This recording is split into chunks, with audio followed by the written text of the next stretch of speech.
আম্বা আম্বা আম্বা। বলি সকাল সকাল হঠাৎ গরু সাজার সাজ জাগলো যে? আসলে গিন্নি, এই লাউ শাক দিয়ে তুমি যে পদটা বানিয়েছো না, খেতে অমৃত মনে হচ্ছে। মাছ মাংস কিচ্ছু চাই না গিন্নি, শাক পাতা খেয়েই গরুর মতন জীবন কাটিয়ে দেবো। হাম্বা হাম্বা। এ থাক, আর মস্করা করতে হবে না। এত যখন নোলা তখন বাজার করে আনলেই হয়। একদিনও তো দেখলাম না ভালো মন্দ আনতে বাজার থেকে, আর ওদিকে সবাই একের পর এক ভালো খাবার খেয়েই যাচ্ছে। তোমার তুলনা শুধু তুমিই গিন্নি। তুলনা না করে করবোটা কি?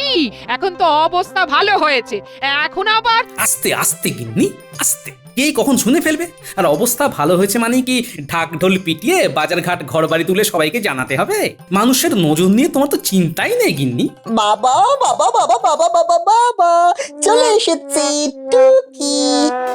বাবা কেমন আছো? খবর পেলাম কৃষ্ণনগরে আপনার নাম ডাক নাকি বিশাল বেড়েছে, তাই তো ছুটে এলাম। নাম ডাক শুনে যে ছুটে আসুনি সেটা আমি ভালোই বুঝতে পারছি। ভেবেছিলাম দুটো টাকা জমিয়ে একটু শহরে ঘুরে আসবো, তার হয়ে উঠলো না বোধহয়। এসে যখন পড়েইছো তখন থেকেই যাও কটা দিন।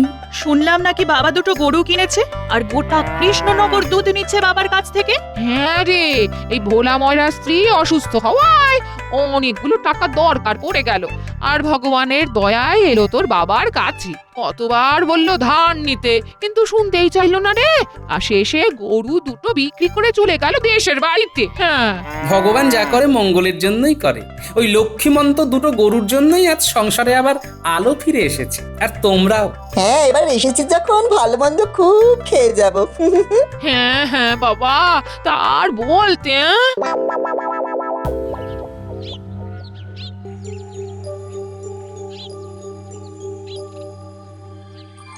আর বলবেন না মন্ত্রী মশাই, সকালে দেখলাম নধরকান্তি চেহারার এক খাসি নিয়ে গেল বাড়িতে।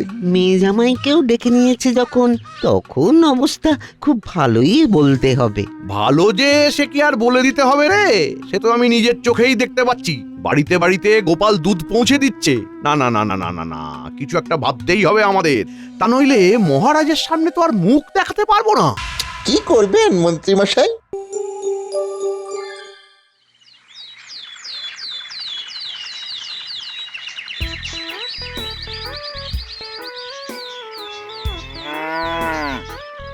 কি হলো হে, হঠাৎ গরু নিয়ে সকাল সকাল? কি আমার সাথে গরুর আলাপ পরিচয় করাতে নিয়ে এলে নাকি?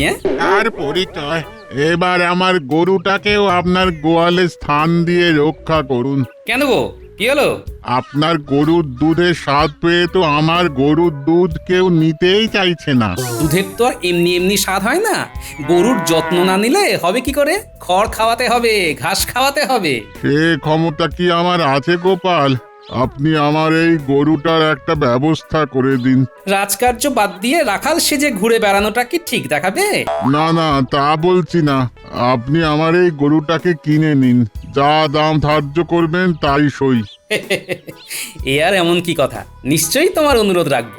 এই দেখ, তোদের নতুন বন্ধু এসেছে, নিজেরাই আলাপ পরিচয়গুলো সেরে নে। আপনাকে মহারাজ এক্ষুনি দরবারে ডেকেছেন, জরুরি তলব। মহারাজের এখন হঠাৎ কি জরুরি তলব পড়লো?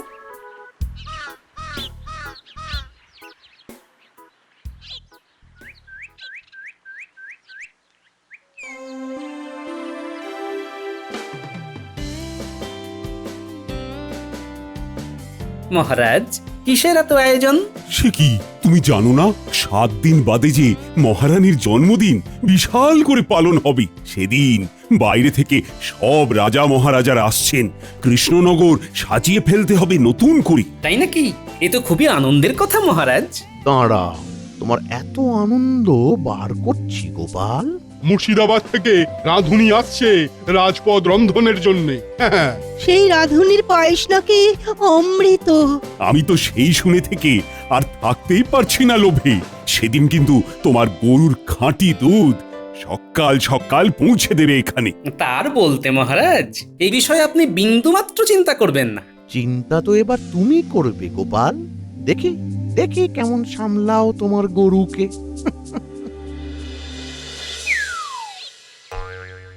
কি কি ধুতি খুলে যাবে যে? ধুতি আর আটকে কি করবে সেনাপতি? এবার তো মান সম্মান খুলে যাওয়ার জোগাড় হয়েছে। কেন, কি হলো? কেন, গোপালের অবস্থা দেখনি? সারা কৃষ্ণনগর ওর কাছ থেকে দুধ নিচ্ছে, সবাই বসে থাকছে গোপালের আশায়। তার মধ্যে রানীমার জন্মদিনে এত দুধ যদি আসে, তাহলে তার অর্থটা বুঝতে পারছো? হ্যাঁ, ওর সম্পত্তি কোথায় চলে যাবে?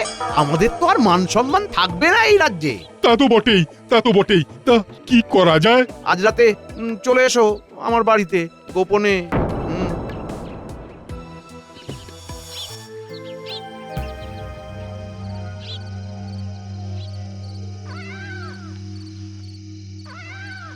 না না না না না না, এইভাবে চলতে পারে না, এইভাবে চলতে পারে না। রাজ দরবারের সমস্ত দুধ যদি গোপালের গরুর থেকে আসে, তাহলে ওর আর্থিক উন্নতির কথা ভাবতে পারছো একবার? সেই কথা ভেবে ভেবেই তো আমার ঘুম হচ্ছে না মন্ত্রী মশাই। এইভাবে চলতে থাকলে তো গোপালের ওই দুমহলা বাড়ি বানানো শুধু সময়ের অপেক্ষা। আমার মাথায় একটা বুদ্ধি এসেছে। বটা আর ঘটা যদি সাবধানে কাজটা উতরে দিতে পারে, তাহলে এই সোনায় ভরিয়ে দেব তোদের। কি কাজ মন্ত্রী মশাই? কি কাজ? আপনার জন্যে জীবন দিতেও প্রস্তুত।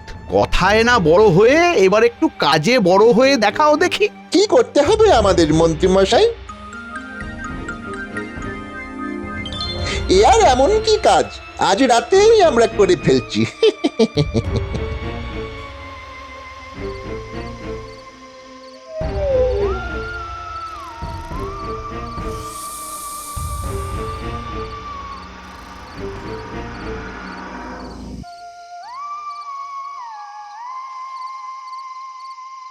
উফ, কি চেহারা রে!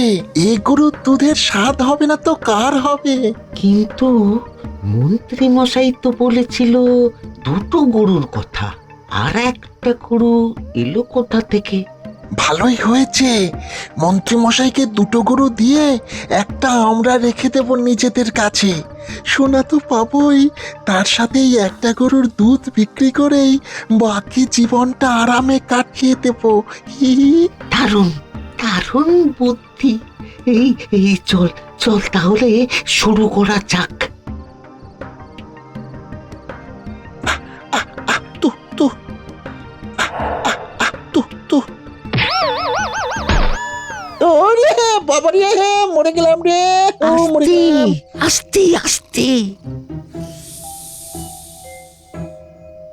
এই বাইরে কিছু আওয়াজ শুনলাম মনে হয়। হ্যাঁ, লণ্ঠনের আলোটা জ্বালাও তো গিন্নি।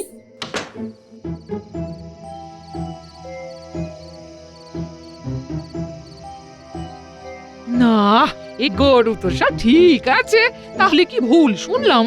ভুল কিছুই শুনিনি গিন্নি।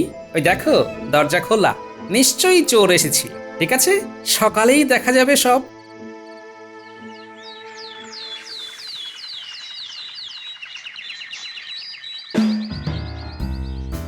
আর কতক্ষণ পরে ঘুম হবে? দাঁড়িয়ে দাঁড়িয়ে ঘুমোতে তো কাউকে খুব একটা দেখিনি, তাই পড়ে পড়েই ঘুমাই। মুখে মুখে কথা না বলে বাইরে গিয়ে দেখো কাল রাতে কি হয়েছিল। বাড়ি থেকে কিছু খোয়া গেছে কি? তোমার ঘুম বাদে সবকিছুই তো ঠিক আছে দেখছি।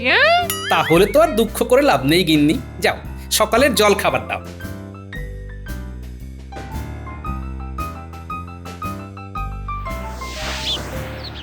কিছুই তো দেখতে পাচ্ছি না, এই যে এলো কাল রাতে।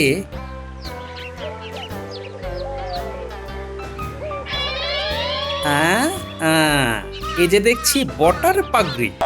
আচ্ছা, মন্ত্রীমশাই তাহলে ইতিমধ্যেই আমার পেছনে লেগে গেছে। দেখি কার ঘাড়ে কত দম।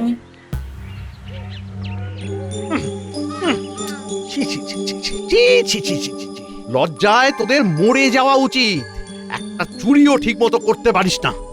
আরে গরুর দুধ দেয় জানতাম, কিন্তু লাথিও যে দেয় সেটা তো প্রথমবার জানলাম। তোদের দ্বারা কিচ্ছু হবে না।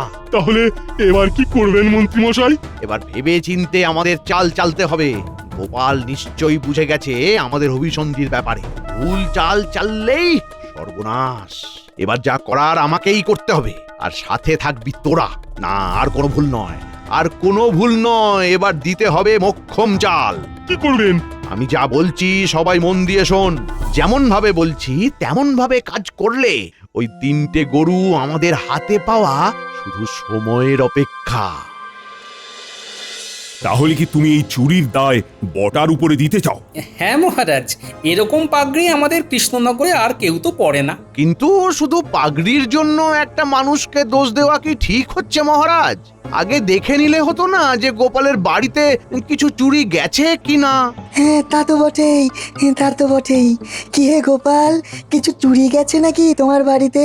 না, এখনো তো যায়নি, কিন্তু বাড়িতে একবার যখন চোর এসেছে তখন যেতে কতক্ষণ? এ আবার কি কথা? কিছু চুরি যায়নি আর তুমি বটাকে চোর বলে দোষী সাব্যস্ত করতে চাইছো? এইবার পড়েছে গোপাল গেঁড়া কলি। মহারাজ, সেই জন্যই তো বাংলায় প্রবাদ আছে, তাই না? চোর পালালে বুদ্ধি বাড়ে। আমি বুদ্ধিটা একটু আগে ভাগে খাটাতে চাইছি আর কি। মহারাজ, শুধু গোপালের কথা শুনলেই তো চলবে না, বটা ঘটার কথাটাও একবার শোনা হোক। হ্যাঁ হ্যাঁ, ডাকো ওদের। ও, নতুন পাগড়ি পরে আসা হয়েছে। বটা ঘটা, তোমাদের বিরুদ্ধে গোপাল অভিযোগ এনেছে। গতকাল রাত্রে তোমরা নাকি গোপালের বাড়িতে চুরি করতে গিয়েছিলে, এমনকি বটার পাগড়িও পাওয়া গেছে গোপালের উঠোনে। এ কথার সত্যতা প্রমাণ হলে তোমাদের কিন্তু জেল হবে। সে না হয় হবে মহারাজ, কিন্তু তার আগে আমাদের অভিযোগটা শুনে নিন। তোমাদের আবার কার বিরুদ্ধে অভিযোগ? গোপালের বিরুদ্ধে। আমার বিরুদ্ধে কি অভিযোগ? তোদের চুরি করতে দিইনি? বটা ঘটা, বলো তোমাদের কি অভিযোগ আছে গোপালের বিরুদ্ধে? মহারাজ, গোপাল 2টো গরুকে কেনার জন্য আমাদের কাছ থেকে 5 মোহর ধার করেছিল। গরুর দুধ বিক্রি করে ওর আর্থিক উন্নতি যথেষ্ট হয়েছে, শুধু আমাদের ধার শোধ করবার মতো সময় ওর হয়নি। ধার বেড়ে বেড়ে সুদ মিলিয়ে টাকাটা 9 মোহরে দাঁড়িয়েছে, এখনো শোধ করার নামই নেই। গরিব মানুষকে এভাবে ঠকালে আমরা বাঁচবো কি করে আপনার রাজত্বে? আপনি আমাদের ন্যায় না দিলে আমরা বাঁচবো কি করে? কি গোপাল, তুমি ওদের কাছে ধার করেছিলে নাকি? মহারাজ, আমি প্রথমবার জানলাম যে বটা ঘটার কাছ থেকে আমি টাকা ধার করছি। সম্পূর্ণ মিথ্যা অভিযোগ মহারাজ। মিথ্যে বললেই হবে? আমাদের কাছে সাক্ষী আছে। সাক্ষী? সাক্ষী আবার কি? নিশ্চয়ই মন্ত্রী মশাই। না মহারাজ, এই বিষয়ে আমি কিছুই জানি না, কিন্তু গোপাল যে লোক ঠকিয়ে বেড়ায় এই বিষয়ে কিন্তু আমি নিশ্চিত। কে কে তোমাদের সাক্ষী? আগে আপনার সেনাপতি। আচ্ছা, দল তাহলে ভালোই ভারী হয়েছে। সেনাপতি? সেনাপতি, বটা ঘটার কাছ থেকে গোপাল যে ধার নিয়েছে তা তুমি দেখেছো? হ্যাঁ মহারাজ, আমি নিজে রেখেছি। বটা ঘটার কাছ থেকে গোপাল 5 মোহর ধার নিয়ে 2টো গরু কিনেছিল। হ্যাঁ, 2টো গরু। ছি ছি ছি ছি গোপাল, গরিবের টাকা শোধ না করার জন্য উল্টে আবার ওদের চোর অপবাদ দিচ্ছ। ছি। হ্যাঁ, তাহলে তো প্রমাণ হয়েই গেল গোপালের কাছে বটা ঘটা 9 মোহর পায়। মহারাজ, আপনার বিচার কি ঠিক হচ্ছে? কেন কেন কেন, ভুল কিসে হলো? কাল যদি আমি 2জন সাক্ষী ধরে নিয়ে এসে বলি কৃষ্ণনগরের রাজা আমি, তাহলে কি সবাই সে কথা মেনে নেবে মহারাজ? না, কারণ তার কোনো সত্যতা নেই। ঠিক তেমনি এদের কথার কোনো সত্যতা নেই মহারাজ। মোহরে তো আর নাম লেখা থাকে না যে মহারাজকে দেখিয়ে প্রমাণ দেব।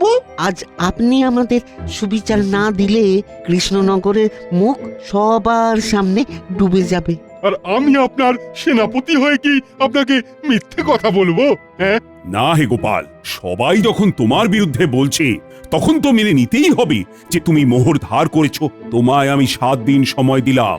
এই 7 দিনের মধ্যে তুমি যদি পুরো মোহর ফেরত না দিতে পারো তাহলে তোমার গরুর মালিক হবে বটা আর ঘটা, আর তার সাথে তোমার 50 মোহর জরিমানা। কিন্তু মহারাজ, আর কোনো কথা নয়, এবার যাও যাও, যে যার কাজে ফিরে যাও।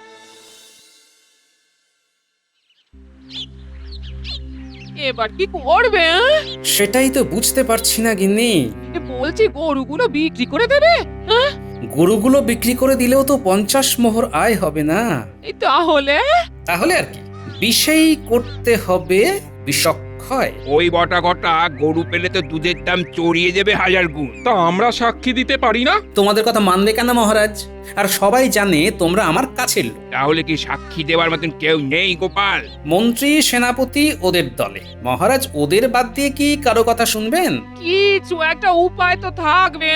উপায় একটাই, বড় কোনো সাক্ষী জোগাড় করতে হবে। কে কে সাক্ষী কে?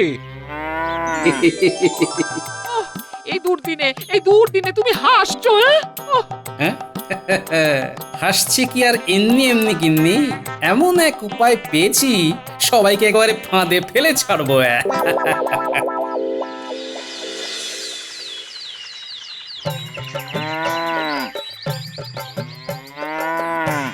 আজ তোমার দুধ পাঠানোর কথা ছিল না? সকাল সকাল ওই মুর্শিদাবাদ থেকে তো রাধুনি চলে এসেছে, আমন্ত্রিতরাও আসতে শুরু করেছে। আর এক্ষুনি দুধ না পাঠালে রাজা তোমার গর্দান নেবে। রাজার আদেশ কি অমান্য করতে পারি? আমাকে একটু সময় দাও, আমি খাঁটি দুধ পৌঁছে দিচ্ছি খানিকক্ষণের মধ্যে। না না না না, আমি এখানেই থাকছি। রাজা আমায় আদেশ দিয়েছেন একেবারে ওই দুধ সমেত তোমায় নিয়ে ফিরতে। তাহলে তো সর্বনাশ কাণ্ড, আমার সাথে তোমারও গর্দান যাবে দেখছি। কেন? কারণ আমার গরুরা অন্য কারোর সঙ্গে দুধ দেয় না। এমন কথা তো জীবনে প্রথমবার শুনলাম। এমন আবার হয় নাকি? হ্যাঁ লজ্জা পায় বোধ হয়। তুমি চিন্তা করো না, আমি 1 ঘন্টার মধ্যেই দুধ নিয়ে হাজির হচ্ছি রাজার দরবারে। তোরা তৈরি হয়ে নে, আজ তোদের বড়দিন। গিন্নি কয়েকটা বালতি তাড়াতাড়ি বাইরে পাঠাও তো, সবাইকে আজ তাক লাগিয়ে দেব। হ্যাঁ গো, এই গরুগুলো বাঁচানো যাবে না। সে তো জানি না, তবে তুমি 10 বালতি জল দিয়ে যাও। তুমি দুধে জল মেশাবে? হ্যাঁ? না না, জলে দুধ মেশাবো।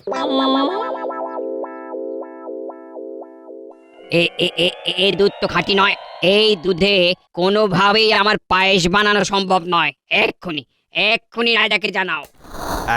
আমি আগেই বলেছিলাম গোপাল 1 নম্বরের অসৎ ঠগ মানুষ। আমি আজ চাকরি থেকে বরখাস্ত করব গোপালকে। আজ কৃষ্ণনগর থেকে বার করে দেব গোপালকে। আমায় ঠকানো দেখাচ্ছি মজা গোপালকে। যেখানেই থাকুক এক্ষুনি ধরে আনা চাই, এক্ষুনি।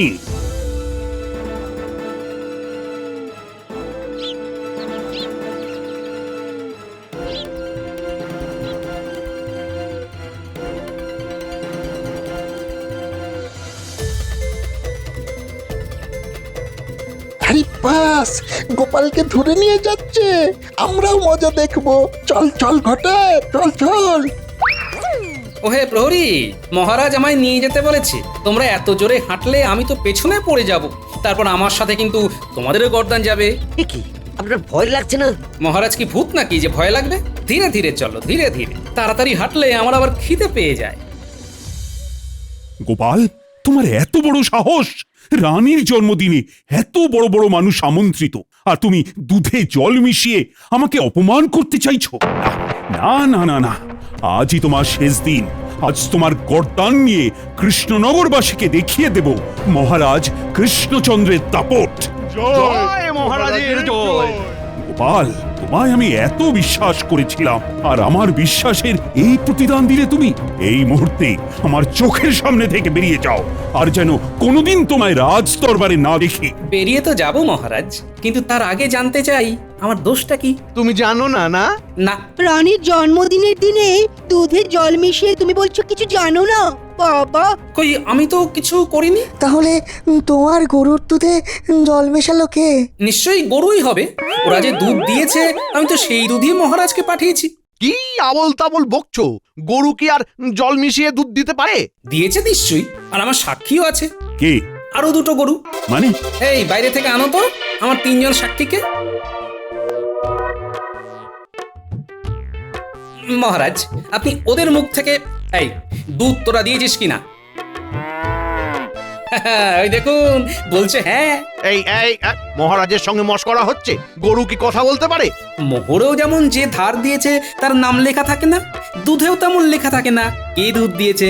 কাজেই সেদিন বটা ঘটার কথা বিশ্বাস করলে আজ আমাকেও বিশ্বাস করতে হবে। আর মহারাজ, আপনার কথা মতো বটা ঘটার 9 টাকা আমি শোধ করতে পারিনি, তাই গরুর বর্তমান মালিক ওরাই। কাজেই দুধে জল যদি মিশেই থাকে তাহলে মন্ত্রী মশাইয়ের কথা মতো আসল দোষী তো গরুর মালিক। এবার বলুন মহারাজ, কি আপনার সিদ্ধান্ত? বটা ঘটার গর্দান নেবেন নাকি কৃষ্ণনগর থেকে বার করে দেবেন? দেখবেন মহারাজ, সবাই কিন্তু আপনার ন্যায়ের আশায় বসে আছে। গোপালের কথা তো ভুল নয়। ডাকা হোক বটা আর ঘটাকে। মহারাজ, আমার একটা কথা আছে। গরুর মালিক আমরা নই, গরুর মালিক আসলে গোপালই। আর গরু কেনার জন্য গোপাল আমাদের কাছে কোনো টাকাই ধার নেয়নি। মন্ত্রী মশাইয়ের কথা মতো আমরা এটা করেছিলাম। গরুর আসল মালিক গোপাল। এই কি না না, বটা ঘটা মিথ্যে কথা বলছে মহারাজ। এবার কোনো সাক্ষী আছে নাকি মন্ত্রী মশাই? যাক, শেষ সাক্ষীও পালিয়ে গেল। তাহলে মহারাজ বুঝতে পারছেন তো আসল দোষী কে। আর আপনি চিন্তা করবেন না, রানী মায়ের জন্মদিনের জন্য আমি খাঁটি দুধ সরিয়ে রেখেছি আগে থেকে। এবার শাস্তির কথা ভুলে চলুন পাত পেরে বসে পড়ি। চলো চলো, আজ কৃষ্ণনগরের আনন্দের দিন। ও, আজ তো কৃষ্ণনগরে উৎসবের দিন। ও গোপাল, তোমার বুদ্ধির জবাব নেই। এসো এসো, কোলাকুলি করি। আহা